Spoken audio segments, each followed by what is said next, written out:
Welcome back to the Global Business Report here on Arise News. So, the World Economic Forum has announced its list of new global leaders, young global leaders who have made invaluable contributions to shaping policies and improving communities worldwide. You should recognize the lady in the middle there. A healthy number of women recognize, also some Nigerians. That's Chinwe Egwim, Chief Economist at Coronation Merchant Bank, amongst a number of other impressive Africans that have been nominated, and also recognized Oluwatosin Olasende to the right there, founder and chief executive officer of Money Africa. That's class of 2024. We're happy to have a member of the class of 2023, Peace Hyde, who's a creative and executive producer at Netflix. Peace, good morning to you. Good to have you in here on a holiday. Thanks for joining us. Thank you for having me. I'm very excited to be here. I'm glad to have you as well. So look, the World Economic Forum, tell us about this program, because is networking one of the main draws of the young global leaders and the resources that the World Economic Forum makes possible for you guys to do what you do? I think the foundation of it is networking. It brings together like-minded individuals that have a passion to really impact positively and change the narrative for the world as Africans, but also as individuals on a global scale.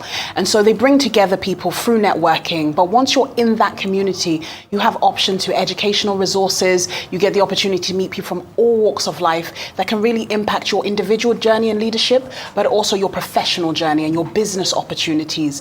So it's in a very incredible, powerful platform, which has been running for extremely long time, but it's very, very incredible. Okay, so what kind of impact do you seek to have by being on the platform in terms of the community impact? I think, if I'm totally honest, I've always aspired to be part of the World Economic Forum, Young Global Leaders. I saw it as a group of almost Avengers that wanted to change the world. And I thought if I had the opportunity to be part of it, it would be a huge learning opportunity for me. Yeah. I know a lot of people who have joined this community have gone on to innovate the most incredible things, built huge funds together. But for me, this was more of a personal journey. As my career has evolved in terms of the leadership capacity, I felt there was a lot of opportunities, especially educational platforms and Ivy League access to resources that would help you improve yourself as a leader. And also build a community of people that are like-minded about creating impact and also improving your personal conduct. And so for me, it was really an opportunity to just brush up on my own skills and meet like-minded people that can really make a change. As far as making a change is concerned, can it only be achieved through public office? I mean, we got a really young guy in Senegal who's the youngest president in Africa right now. He's 44 years old. Can it be only done through public office, or as far as this community through the private sector, is that also possible through that avenue as well? I mean, I think that technically, yes, it can only be done in public office because it's who's in the seat of power that can effect the change.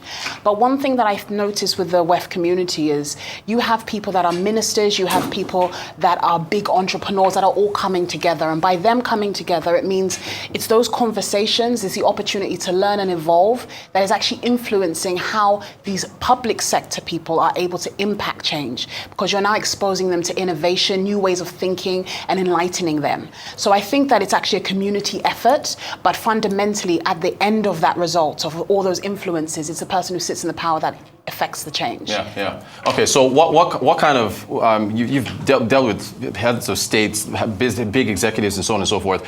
What kind of collaborations yield the best results? From my personal experience, I think it's all about value exchange. I think that if it's a one-way collaboration, you're never going to get the true fruit of what two people can bring together. And I think that's a power of the W.E.F community. The criteria to join them is so stringent and the standard is so high that every single person within this ecosystem is bringing the highest level of value. And whether it's in a personal or professional context, you always have the opportunity to evolve, grow, and learn. So I keep using those words because that is really what it is like when you're experiencing them. I've been part of this community for a year, and it's been a hugely transformative process. But I think that it's a value collaboration that will yield the best results, because then you're able to work with each other's strengths and produce something exemplary. Leadership keeps coming up when we talk about the young global leaders, obviously, when we talk about where things are in the world right now. There's so many elections going on. What is the best leadership? Is it courageous leadership, or is it innovative leadership, or I don't want to say both because that's an easy answer. But if you had to pick, you had to well, pick one. to be honest, Yeah. It does sound like an easy answer, but in actual fact, it's the truth.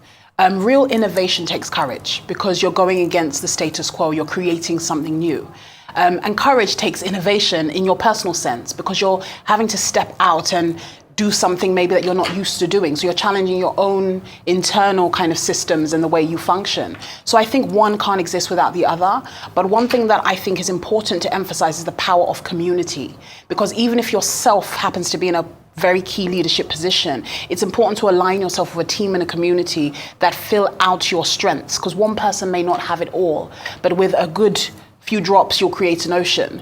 And so that's what I think the power of that community, which is the World Economic Forum, has demonstrated over the years, where you are able to bring through a lot of people with value that collaborate and come together, and then they're able to affect change because you're learning from people that have strengths that you may not necessarily have strengths in, experiences and exposure that you may not have. So technology, right? As far as what we have, of course, our Eye on Tech segment every Friday, right? So we talk a lot about technology. The ability for technology to make things more efficient, improve productivity, is that another avenue for the kind of change that we're trying to see and what you folks, the YGLs, are doing?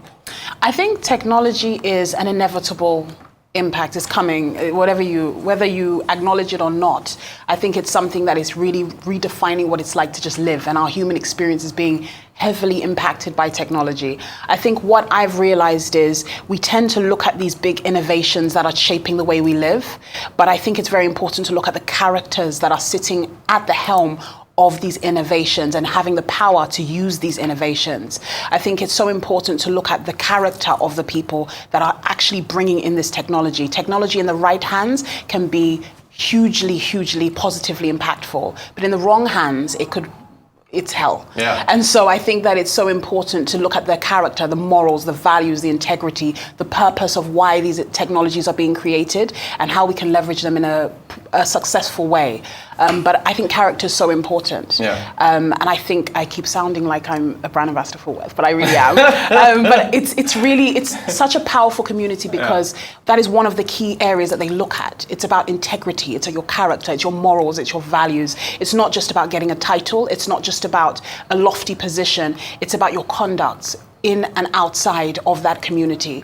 And I think when you arm yourself with those things and then you have access to a seat of power or technology or any other innovation that is shaping our world, you can do so many positive things with it. Hey, we had the lead for space technology from W.E.F yesterday talking about their new report on the space economy. So I love that conversation we had. So W.E.F is doing amazing things, and Horizon has been going to the World Economic Forum now for years. I did mention the president elect of Senegal, Mr. Bao. Is youth the right kind of leadership that we need? When you think about like the president of Cameroon and these other older octogenarians that we've had. I personally, I like to call myself youth. And I like to see that the youth are sitting in the seats of power and affecting change.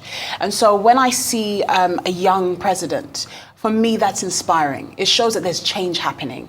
I think that this is the beginning of a new season for us as African youth. But I do think it's important that once you occupy that seat, your experience, the value that you bring in that seat is what really is going to be the testament to whether this is the direction we can go in. So he has a lot on his shoulders because the rest of the continent is looking at him as almost an example to see, is this a fad? Is this, a nice idea, or is it actually something that is going to impact positive change? Yeah. I really hope that is the results that we see, because I do believe that is the future. All right, Gal, well, just one more question for you. The world is dark right now, okay? There's a war in Ukraine, there's Russia invasion, there's the Israel-Hamas conflict that's leading to loss of lives. You've got situations going on in the Red Sea, Houthis. I mean, so I want you to try to give us the bright side. And when I say bright side, we do pop culture on the show. Right. Throwback Thursday, a song that came out actually 20 years ago in 2004, Mr. Brightside from The Killers, right? So we're gonna play. You know the song? I do know the song. Great. So let's play a clip from there. Now, the thing about that song, I think we can put up the lyrics. Mr. Brightside is actually a negative song. It was about paranoia, jealousy. He was going through something with his ex-girlfriend. But even within that dark, negative song, the lyrics, destiny is calling me, open up my eyes, I'm Mr. Brightside. I mean, how does that not speak to the young global leaders, right? So amidst the wars, amidst the conflicts that are going on, where is the bright side? Well, I actually see it as a positive song, first of all. Oh, you do? See, yes, and there's actually right? a few interviews that he's had where he's saying it doesn't come across as a negative song, because what he's doing is saying, I now have my eyes open. Right. So the reality of who his girlfriend was in the context of the song is saying, now I know who I'm dealing with. I have my future where I can see clearly. Yeah. It doesn't mean she's not in his life. It means he's able to now navigate it with open eyes. And that's why his destiny was calling. Okay. But a lot of people do see it as the context of cheating and all of that, right. You know. But let's go back to actually what you're talking about. And I'm going to use a very, for me, one of the most traumatic experiences, which was COVID, which basically shut down the entire human experience for everybody in the world. And if you lost a lot of people in that period, I would say it was probably the worst period of a lot of people's lives. Right. But then as a journalist, where I'm interviewing so many incredible individuals that have managed to develop industries, businesses, I found that there are people who are having a parallel experience to us that is completely different from what we're going through. Where this is the best period of their life. And they're like, COVID changed my life. It was the best thing. I was able to change my wealth bracket. I was able to impact a community. I found my purpose in life. So I feel that life really is about how you see it. And as for me, as a woman of faith, I like to see always there's a silver lining. There is always a bright side. I don't believe in losses. I only believe in lessons.